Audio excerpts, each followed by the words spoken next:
ஹரியானாவின் ஃபரீதாபாத்தில் வடக்கு மண்டல பாதுகாப்பு கவுன்சில் கூட்டம் நடந்தது.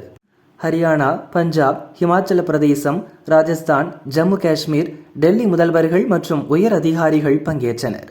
கூட்டத்துக்கு மத்திய உள்துறை அமைச்சர் அமித்ஷா தலைமை வகித்து பேசியதாவது: பிரதமர் மோடி தலைமையிலான மத்திய அரசு பயங்கரவாதத்தை அதன் வேர்களிலிருந்து ஒழிக்க உறுதியாக உள்ளது.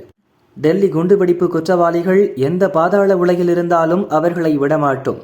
வேட்டையாடி கண்டுபிடித்து நீதி முன்னிறுத்தி கடும் தண்டனை பெற்றுத் தருவோம்.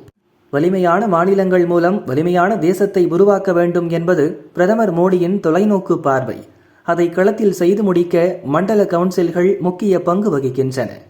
பெண்கள் மற்றும் சிறுவர்களை குறிவைத்து நடத்தப்படும் பாலியல் குற்றங்களை எந்த நாகரீக சமூகமும் பொறுத்து கொள்ள முடியாது. போக்சோ சட்டத்தின் கீழ் பதிவு செய்யப்படும் பாலியல் குற்ற வழக்குகளில் விரைவான விசாரணை நடத்த வேண்டும். பெண்கள் மற்றும் குழந்தைகளின் பாதுகாப்புதான் அரசின் முதன்மையான முன்னுரிமையாக இருக்க வேண்டும். விசாரணைகளை விரைவுபடுத்தவும், சரியான நேரத்தில் நீதி வழங்கவும் விரைவு சிறப்பு நீதிமன்றங்களின் எண்ணிக்கையை அதிகரிக்க வேண்டும் என்று மத்திய அமைச்சர் அமித்ஷா கூறினார். முன்னதாக கூட்டம் ஆரம்பிக்கும் முன் டெல்லி செங்கோட்டை குண்டுவெடிப்பு மற்றும் ஜம்மு காஷ்மீர் போலீஸ் ஸ்டேஷன் வெடிப்பு சம்பவங்களில் இறந்தவர்களுக்கு மௌன அஞ்சலி செலுத்தப்பட்டது.